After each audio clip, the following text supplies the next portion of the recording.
జై భీమ్ అందరికీ నమస్కారం. ఈరోజు సునీత గారు సంచలనమైనటువంటి ప్రెస్ మీట్ని పెట్టడం జరిగింది.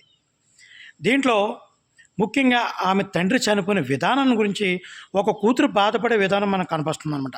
నిజంగా ఈ వార్త ఒక విధంగా వైసీపీ పార్టీకి, వైసీపీ కార్యకర్తలకి, వైసీపీ అభిమానులకి కొద్ది వ్యతిరేకం అవ్వచ్చు, లేకపోతే వాళ్ళ మనసును బాధ పెట్టి ఉండొచ్చు. లేదంటే వాళ్ళు మళ్ళీ దాని మీద ట్రోలింగ్ చేసి సునీత అమ్ముడైపోయింది, చంద్రబాబు నాయుడు ఆడిన నాటకంలో ఆవిడ పాలు పంచుకుంటుంది, అతను ఇచ్చే స్క్రిప్ట్ని ఈవిడ ప్రదర్శిస్తుంది. అదేవిధంగా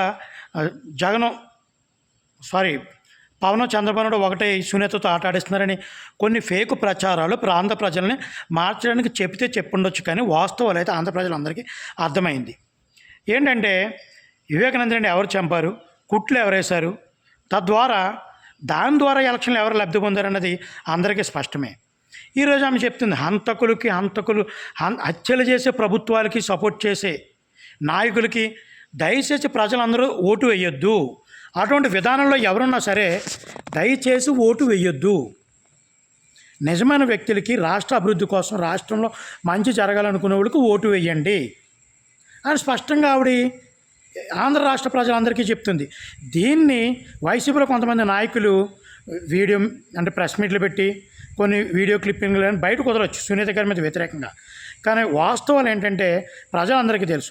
సిబిఐ చిన్నాన్న చనిపోతే సిబిఐ ఎంక్వైరీ కోరిన వ్యక్తి ముఖ్యమంత్రి అయినంటే సిబిఐ ఎంక్వైరీని వెనక్కి తీసుకున్నాడంటేనే అర్థమవుతుంది. అరెస్ట్ చేయవలసిన అవినాష్ రెడ్డిని అరెస్ట్ అవ్వకుండా కాపాడారంటేనే అర్థమవుతుంది. సిబిఐ ఈ రాష్ట్రంలోకి వచ్చి ఎంక్వైరీ చేస్తుంటే సిబిఐ అధికారుల మీద కేసులు పెట్టారంటే అర్థమవుతుంది ఆ కేసును ముందుకెళ్లకుండా ఏ విధంగా ఆపారో.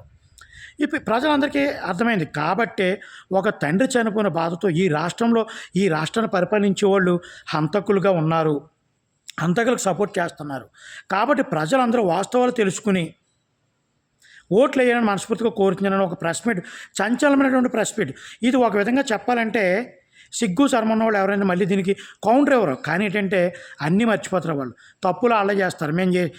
వాళ్ళు చేసేవన్నీ తప్పులు మేము చేసే సంవత్సరం మిగతాళ్ళు చేసేది వ్యభిచారమని ఒక న్యూస్ని స్ప్రెడ్ చేయడానికి ప్రయత్నిస్తుంటారు అనమాట.